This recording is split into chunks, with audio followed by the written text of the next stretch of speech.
जय Hind. Welcome to ADA analysis defence academy. 100 question की जो सीरीज चल रही है, ठीक है, सॉरी, जो 100 क्वेश्चन की सीरीज चल रही है वो केमिस्ट्री सब्जेक्ट के 100 क्वेश्चन हम कंप्लीट करने वाले हैं। ठीक है, ये पार्ट थर्ड है। पार्ट फर्स्ट एंड सेकंड आपको प्लेलिस्ट में मिल जाएगा। चैनल पे जाएं, प्लेलिस्ट में जाएं, वाले ऑप्शन में जाके वहाँ पे आपको मिल जाएगा। इसके जो पूरी 100 क्वेश्चन की सीरीज जो है वो चल रही है, तो उसमें पार्ट्स बनाएंगे। टोटल 5 पार्ट बने, तो 5 पार्ट आपको वहाँ पे मिल जाएंगे। ठीक है, ये पार्ट थर्ड है, तो आज हम पार्ट थर्ड डिस्कस करने वाले हैं। ठीक है, लाइक शेयर एंड सब्सक्राइब कर लें चैनल को जिसने अभी तक नहीं किया। ठीक है, और न्यू जो फ्रेश स्टूडेंट्स हैं उनसे रिक्वेस्ट है कि लाइक शेयर ज़रूर करें और साथ में सब्सक्राइब भी करें। सब्सक्राइब पे बताते हैं मैं आपको लास्ट में क्या करना है। ठीक है, तो ये चार्ट हम लास्ट में डिस्कस करेंगे कि आपको सब्सक्राइब क्यों करना चाहिए channel, like share and subscribe क्यों करना चाहिए चैनल, ये रीजंस है। ठीक है, ये लास्ट में डिस्कस करेंगे। पहले हम अपना टॉपिक कंप्लीट करते हैं। ठीक है, मेन जिस चीज़ के लिए आए पहले वो कंप्लीट कर लेंगे, उसके बाद हम फालतू की डिस्कशन करेंगे। ठीक है, फालतू की भी नहीं, इंपॉर्टेंट ही है। ठीक है, फालतू में समझ के भाग जाना, पूरी वीडियो देखना। Which gas are used by sea divers for under water breathing. ठीक है, जब कोई भी सी डाइवर्स होता है, जब वो अंडर वाटर जाता है तो वो ब्रीथ करने के सिलेंडर एक अपने साथ लेके जाता है। सिलेंडर में क्या क्या चीज़ें फिल किया होता है, कौन कौन सी गैसेज फिल की जाती हैं, वो उसमें ऑक्सीजन प्लस हीलियम की जाती है। अब मुझे कमेंट सेक्शन में आप बताओ कि हीलियम क्यों फिल की जाती है। ऑक्सीजन तो समझ आती है कि भाई सांस लेने के लिए उसको ऑक्सीजन की ज़रूरत पड़ेगी, तो ऑक्सीजन, पर हीलियम क्यों ली जाती है यार, ये मुझे समझ नहीं आया। रिसर्च करो यार, कमेंट सेक्शन में बताओ।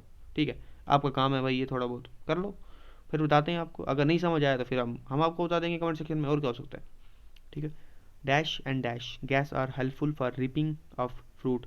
अगर फ्रूट्स को पकने के लिए कौन कौन सी गैसेस का ज़रूरत पड़ती है आर्टिफिशियली, ये देखिए, इथिलीन एंड एसिटिलीन। अब मुझे बताओ इसमें और इसमें क्या फ़र्क है, डिफरेंस क्या है। अब आप ये कमेंट सेक्शन में बताओगे। जब तक आपको खुद काम नहीं देंगे हम, तब तक आप उस पर रिसर्च नहीं करोगे। अगर हम आपको यहीं पे बता देंगे तो आपके अंदर जो एक जिज्ञासा होती है ना, क्यूरोसिटी, वो नहीं जागेगी। वो जगानी सबसे इंपॉर्टेंट है। अगर आपके अंदर वो जिज्ञासा नहीं, मतलब एक क्यूरोसिटी नहीं है ना आपके अंदर, तो आप फिर मतलब एक वो जिंदा लाश होता है इंसान जिसके अंदर क्यूरोसिटी नहीं है। अगर आपको क्वेश्चन, वही बोलते हैं ना, आविष्कार की जननी के कौन होता है, अगर आविष्कार हुआ है तो क्यों हुआ है, उसके पीछे कुछ रीज़न रहा है ना, क्वेश्चन मार्क लगा होगा किसी साइंटिस्ट के दिमाग में कि भाई ये क्यों है।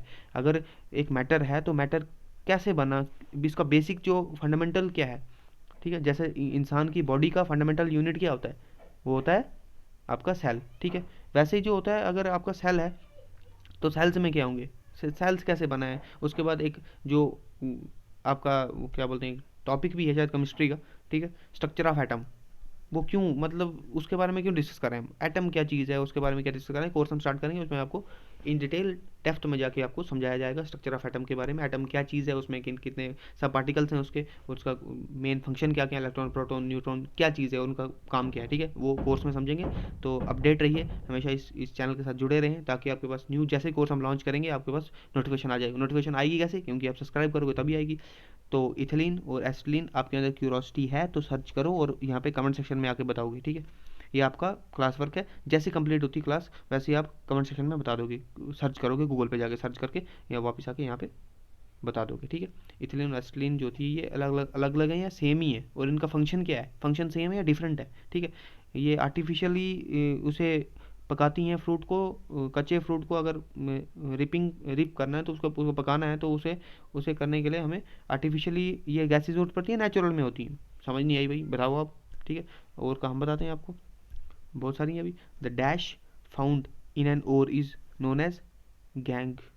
गैंग, ठीक है, तो क्या चीज़ पाई जाती है ओर में जिसको हम गैंग बोलते हैं। ठीक है, और होती है, और जो होती है ना वो कैसी, या तो आपको रॉक्स के बीच में मिलेगी। ठीक है, ये पार्ट जो होगा, ये आपके पास एक स्टोन है, स्टोन मतलब चट्टान है, रॉक है। ठीक है, रॉक के बीच में आपको ये चट्टान का लेयर होगी, ये भी लेयर होगी, और सेंटर में आपको मिलेगी मिनरल मिलेगा। ठीक है, और ये जो साथ, ये जो साइड वाला होगा, ये पोर्शन, ये जो साइड में जो आपको जो साइड पे दिया जाएगा, सॉरी, तो ये जो रॉक है, ठीक है, रॉक की ये लेयर है। ठीक है, ये सेंटर वाली जो ये है मिनरल यहाँ पे प्रेजेंट है। तो ये जो आउटर मोस्ट लेयर है, ये फालतू की, इसको गैंग बोलते हैं। ये क्योंकि ये वेस्ट मटेरियल है, मेनली जो मिनरल जो आपके अंदर जो और है वो यहाँ पे प्रेजेंट होगी।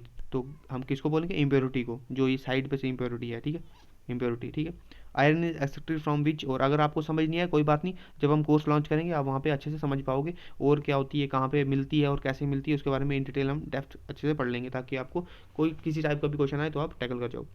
ठीक है। Iron is extracted from which ore, iron कौन सी ओर से लिया जाता है, ठीक है, हेमेटाइट से लिया जाता है। इजी क्वेश्चन है और मैक्सिमम टाइम ये पूछा भी गया है। Kerosene is a mixture of, किसका मिक्सचर होता है ये, हाइड्रोकार्बन, क्या पता आपको क्वेश्चन दे दीजिए सिर्फ ऐसे एल्पटाइन, ये एलिफेटिक जो होता है, सॉरी प्रोनाउंसिएशन में कभी हो जाती है दिक्कत, जल्दी पढ़ता है तो दिक्कत हो जाती है। एलिफेटिक जो होता है, तो एलिफेटिक हाइड्रोकार्बन होता है, उसका मिक्सचर होता है क्या, कैरोसिन, ठीक है। तो बढ़ते हैं नेक्स्ट स्लाइड के ऊपर। Which element is use for making of lead pencil, lead pencil बनाने के लिए कौन सा एलिमेंट यूज होता है, ग्रेफाइट होता है, ठीक है। तो आप मुझे बताओ इसमें से भाई इलेक्ट्रिसिटी पास होती है या नहीं होती है, ठीक है। इलेक्ट्रिसिटी और हीट, इन दोनों में से कौन सा पास होता है और कौन सा नहीं होता है, और ये बता दो, ठीक, कमेंट सेक्शन में बता दो। इलेक्ट्रिसिटी पास होती है या नहीं होती है, या हीट पास होती है या नहीं होती है, बता दो कौन सा वाला पास होता है। तो नेक्स्ट जो है द लाइटेस्ट मेटल कौन सा है, मेटल आपको लिथियम पता चल गया। अब बता दो भाई गैस कौन सी है, लाइटेस्ट गैस भी बता दो कमेंट सेक्शन में। जितनी आपके अंदर क्यूरियोसिटी पैदा करनी मेरा काम है और मैं करके रहूँगा, ठीक है। हर क्वेश्चन के पीछे जो आपको सर्च करना ही पड़ेगा, ठीक है। आप जाओगे वहाँ पे क्योंकि क्वेश्चन बनेगा, लाइटेस्ट मेटल बना है वहाँ पे लाइटेस्ट गैस भी बन सकता है, ठीक है। तो आपको ये पता होना चाहिए। अगर मैं बता दूंगा आपको, आपके अंदर क्यूरियोसिटी नहीं बनेगी तो आप इसके बारे में जानकारी इकट्ठी करने के लिए वो उत्सुक नहीं रहोगे, ठीक है। थोड़ी हिंदी वर्ड्स भी यूज़ कर लेने चाहिए, ठीक है। Dash is the main ore of mercury, mercury की मेन ओर कौन सी, सिनाबारी, मैक्सिमम टाइम पूछा गया है, प्रीवियस ईयर क्वेश्चन है, ठीक है। Which metal is found in the highest proportion in earth crust, earth crust में एक होता है सीमा, सियाल, और होता है नीफी।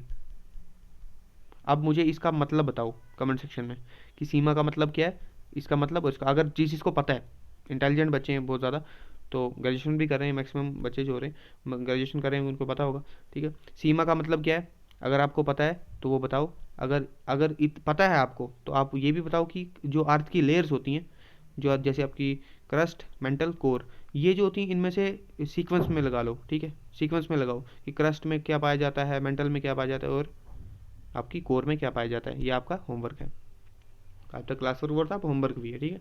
टाइम लगेगा उसको सर्च करने में। ये आपकी जब बेसिक कंप्लीट नहीं होंगी आप नहीं बता पाओगे, ठीक है, जब तक आपने कुछ पढ़ा नहीं होगा उसे अच्छे से उसके बारे में।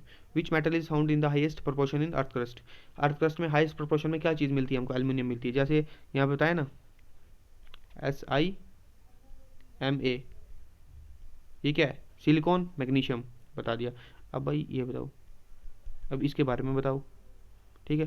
ये सिंबल्स हैं यार, सिंपल्स हैं भाई, सीधा साधा पता जाता है। नीफी के बारे में अब ये चीज़ें बता दी, तो आप बताओ ये कहाँ कहाँ पे प्रेजेंट होती हैं। आ सकता है भाई टफ, क्या पता है, कोई भरोसा नहीं।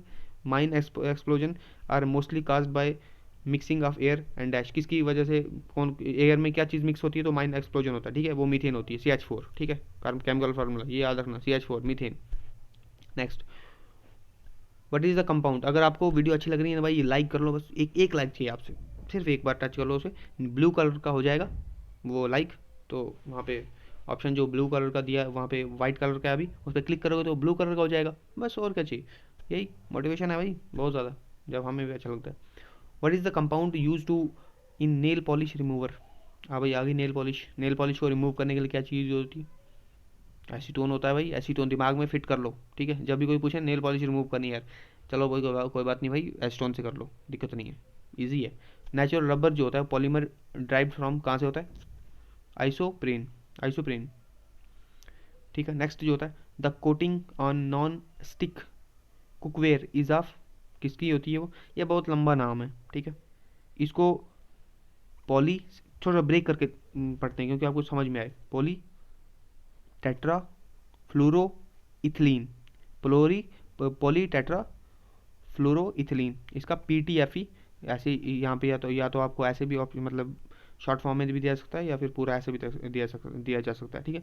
पॉली टेट्रा फ्लोरीन इथिलीन, फ्लोरो इथिलीन, ठीक है, इसका राइट आंसर ये है, ठीक है। तो आगे, the nuclear fusion on the sun surface results into formation of, किसका फॉर्मेशन ऑफ डैश एटम्स, कौन से एटम का फॉर्मेशन होता है जब न्यूक्लियर फ्यूजन होता है, ठीक है। न्यूक्लियर फ्यूजन में कौन कौन से जो एलिमेंट होते हैं वो हिस्सा लेते हैं, ठीक है। वो लेते हैं हाइड्रोजन प्लस हीलियम, ठीक है। हाइड्रोजन हीलियम से बनता है क्या, उसको बोलते हैं न्यूक्लियर फ्यूजन होता है कहाँ पे, अर्थ इसमें सॉरी सन के सर्फेस में, तो क्या होता है, तो हीलियम जो होता है वो प्रोड्यूस होता है। तो नेक्स्ट जो है आपकी स्क्रीन पे क्या, organic compounds are only soluble in, किस में होता है, नॉन पोलर सॉल्वेंट्स में होता है, ठीक है।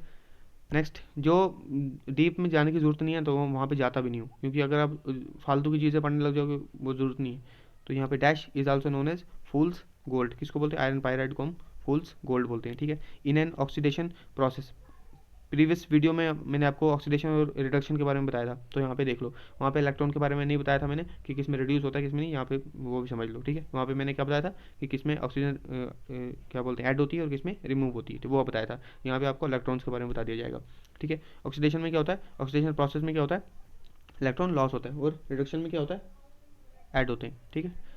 Oxide of metal are dash एल्कीन, जो ऑक्साइड होते हैं मेटल के उनको क्या कहते हैं हम? एल्कीन भी कहते हैं, ठीक है। ऑक्साइड ऑफ मेटल को क्या कहते हैं? एल्कीन कहते हैं। Ozone is dash in nature, ozone nature में कैसे प्रेजेंट होती है? डायामैग्नेटिक होती है, डायामैग्नेटिक प्रेजेंट होती है मैनर में, ठीक है। The chemical composition of paper is that of dash, किससे जो केमिकल कंपोजिशन जो होती है वो मतलब जो होती है पेपर की वो कैसे बनी होती है और किससे बनती है, ठीक है। जो पेपर होता है कैसे बना, वो सेलुलोज से बना होता है, ठीक है, पेपर जो होता है, ठीक है। तो आपकी ये कंप्लीट होती है वीडियो, थर्ड पार्ट आपका कंप्लीट होता है। तो लाइक शेयर एंड सब्सक्राइब करने के लिए आपको मैंने कह दिया है पहले भी, अगर आपने नहीं किया है तो एक बार कर ले। करने के रीजंस यहाँ पे बता दिए हुए हैं मैंने। जूनियर कमीशन ऑफिसर के लिए अगर आपने अप्लाई करना है तो उसके बारे में यहाँ पे फुल डिटेल वीडियो मिलने वाली है आपको, ठीक है। ऑफिसर रैंक पे भी आपको एनडीए सीडीएस वगैरह वगैरह जितने भी एग्जाम्स कंडक्ट करवाती है, यूपीएससी और आपकी जेसीओ जो बीआरओ पहले करवाती थी, अब एआरओ करवाती है, ठीक है। आजकल एआरओ कंडक्ट करवाती है, कितने एआरओ सेंटर्स हैं वो सब डिस्कस करेंगे। डॉक्यूमेंट कौन कौन से रिक्वायरमेंट होती है, फिजिकल फिटनेस टेस्ट कैसे करवाया जाता है, उसके लिए बेसिक प्रिपरेशन हमें कैसे करनी चाहिए स्टार्टिंग टू एडवांस तक, ठीक है। और उसमें जो कैटेगरीज होती हैं कौन कौन सी होती हैं, कैटेगरीज ये आ गई आपकी soldier general duty, soldier general duty आ गई आपकी, ठीक है। सोल्जर जनरल ड्यूटी, फिर सोल्जर टेक्निकल आ गई, फिर सोल्जर क्लर्क आ गई, फिर सोल्जर नर्सिंग असिस्टेंट आ गई, ठीक है। ये सब की सब कैटेगरीज हैं, और ये 2 से 3 मैंने ये डिस्कस किए हैं। अभी और भी 10 से 15 कैटेगरीज और हैं, ठीक है। वो किसी को पता नहीं होंगी, पता होंगी तो अच्छी बात है, अगर नहीं पता होंगी तो आप कमेंट सेक्शन में कमेंट कीजिए, तो हमको वो भी बता देंगे, हम आपको पूरी इन डिटेल वीडियो उसके बारे में ला लेंगे। रिक्रूटमेंट प्रोसेस जो होता है, प्रोसीजर पूरा का पूरा डिस्कस किया जाएगा। स्पोर्ट्समैन के लिए क्या फ़ायदा होता है, किस में डिस्पेंसेशन मतलब किस में रिलैक्सेशन किसको मिलती है, हाइट में, चेस्ट में, वेट में, हर चीज़ के बारे में फुल डिस्कस किया जाएगा। जितने भी आपके डाउट है मेडिकल से रिलेटेड, आपके एग्जाम से रिलेटेड, आपके फिजिकल टेस्ट से रिलेटेड, मेजरमेंट टेस्ट से रिलेटेड, कोई भी डाउट है डायरेक्ट कमेंट सेक्शन में जाएं और लिखें, हम आपको आंसर ज़रूर देंगे। तब तक के लिए जय हिंद, थैंक यू, मिलते हैं नेक्स्ट वीडियो में। जय हिंद, जय भारत।